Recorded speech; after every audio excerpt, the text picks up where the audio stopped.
You know what? I've studied madness my entire career. I've played characters who lost their minds, who cracked under pressure, who spiraled into darkness. But what I witnessed 3 nights ago during that emergency broadcast, that wasn't acting. That was real-time psychological collapse happening in the most powerful office on earth. I'm Robert De Niro, and in 80 years on this planet, I've never been more terrified. Picture this scene. You're at home, maybe reading, when every screen in America cuts to the same image. Emergency presidential address. Your stomach drops because you know this only happens during war, catastrophe, or national crisis. You expect to see leadership.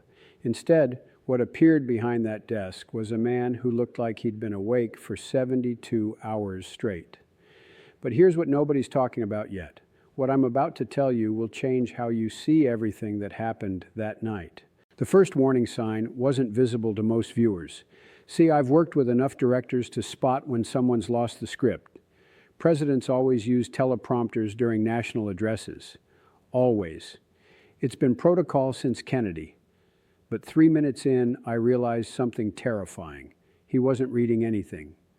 The teleprompter was there, but his eyes never looked at it. Not once. He was completely improvising a speech to 330 million Americans during what was supposed to be a national emergency briefing. Within 5 minutes, the real nightmare began. Instead of discussing the crisis we were supposedly facing, he started attacking journalists by name. Not politicians, not foreign leaders, but specific reporters who'd written unfavorable stories about him. I'm thinking, wait, this is a national emergency address, not a therapy session. Then his voice cracked, not from emotion about the country's situation, from rage, pure, unfiltered fury that seemed to be consuming him from the inside. His face turned crimson, veins bulging in his neck like he was lifting weights instead of speaking to the nation. I've portrayed unhinged characters. Travis Bickle in Taxi Driver slowly descending into madness. Jake LaMotta in Raging Bull, consumed by paranoid rage. But watching this unfold live, I realized something chilling. Those were performances based on psychological studies of real breakdowns. What I was witnessing now was the actual thing. 15 minutes in came the moment that will haunt American history forever. He started interrupting himself mid-sentence. He'd begin discussing unemployment numbers, then suddenly veer into immigration policy, then back to his legal troubles, then to conspiracy theories about vote counting, then completely lose track of where he started. It was like watching someone lose a battle with their own thoughts while the entire world observed. But here's the part that kept me awake for 3 straight nights afterward. The lies weren't just political spin anymore. These were complete fabrications that he seemed to genuinely believe. Crime statistics that were backwards from reality. Economic numbers he was clearly inventing as he spoke. At one point, he claimed violent crime had dropped 80% in Chicago when it had actually increased. I actually laughed out loud, not from amusement, but from the absurdity of such obvious delusion. The terrifying realization? He wasn't trying to deceive us. He believed his own fantasy. 23 minutes into this catastrophe, he began naming specific federal judges, settling personal vendettas on live television, using the most sacred platform in American democracy, like his personal Twitter account. Except now, our enemies and allies were all watching our leader completely lose his composure. I kept thinking about other presidential addresses I'd witnessed. Kennedy during the Cuban Missile Crisis, steady as granite. Reagan after Challenger, finding perfect words for national grief. Obama after Sandy Hook, demonstrating genuine compassion. They understood that when you speak from behind that desk, you're addressing history itself. This was the opposite. This was a man using the presidency as group therapy. You couldn't see his staff, but you could feel their terror.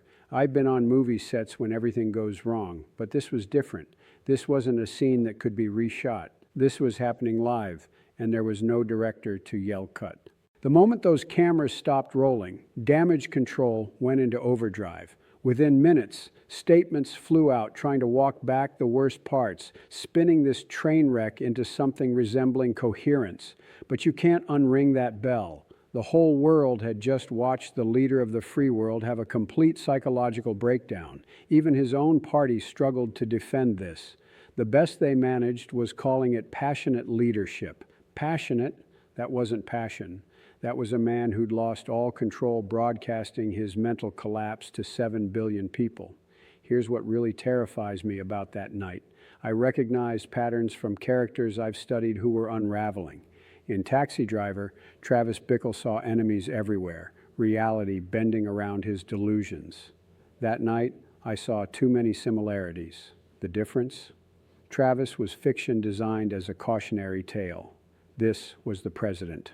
Or Rupert Pupkin in The King of Comedy, so convinced of his own importance that he lost touch with reality, believing his own fantasies while destroying everything around him. Sound familiar? The most chilling parallel was Jake LaMotta in Raging Bull. The way rage consumed him completely, turning every interaction into a fight, unable to stop himself even while destroying his own life. That's exactly what I witnessed that Tuesday night. But here's the part nobody's discussing yet. Within hours of that broadcast ending, foreign intelligence services were in emergency sessions. The British Prime Minister had to reassure Parliament that America remained a stable ally. Even our enemies were scrambling to understand what they'd just observed. They're thinking this is their moment. Our chaos is their opportunity.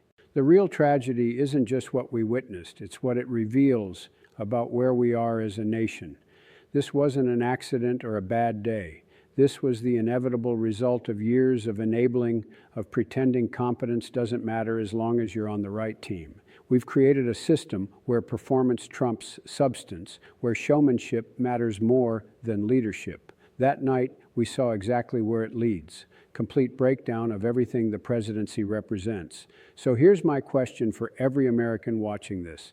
If he can't handle giving a speech without completely falling apart, how will he manage a real crisis, a terrorist attack, a nuclear threat? The answer became crystal clear that night. He won't. He'll collapse, just like he did in front of our eyes. This wasn't just an embarrassing moment we can laugh about and forget. This was democracy itself, having a nervous breakdown on live television. It was a warning about what happens when someone fundamentally unfit for the job gets it anyway. But democracy isn't guaranteed. What we saw that night was democracy in crisis. And it's up to every one of us who still believes in this country to demand better. Because the alternative, we just watched it unfold in real time, and it should terrify us all. But wait. There's more to this story that'll make your blood run cold. 3 sources inside the White House told me what happened in those final minutes before they cut the feed. Staff members were literally holding their breath. Some were crying.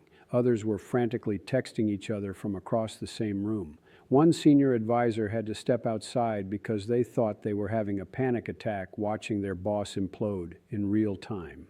The chief of staff was reportedly making hand gestures behind the cameras, desperately trying to signal him to wrap up, but he was so deep in his own world, so consumed by whatever rage was driving him, that he couldn't see anything beyond his own fury. It was like directing someone who'd completely lost touch with reality. I know what that looks like because I've been there as an actor.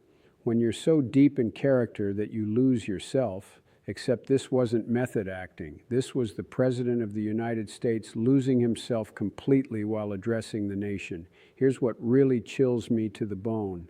Within 6 hours of that broadcast, 3 different countries tested our response systems. Small provocations, nothing major, but enough to see if we were still functioning as a coherent government. They wanted to know if the chaos they'd witnessed on television extended to our actual ability to respond to threats. That's the real cost of that night. Not just the embarrassment, not just the late-night comedy show material, but the genuine strategic vulnerability it created. Our enemies saw weakness, our allies saw instability, and our own people saw their faith in leadership shattered in real time. But here's what's eating at me 3 days later. I keep thinking about a scene I did in Goodfellas, where my character realizes he's lost control of everything around him.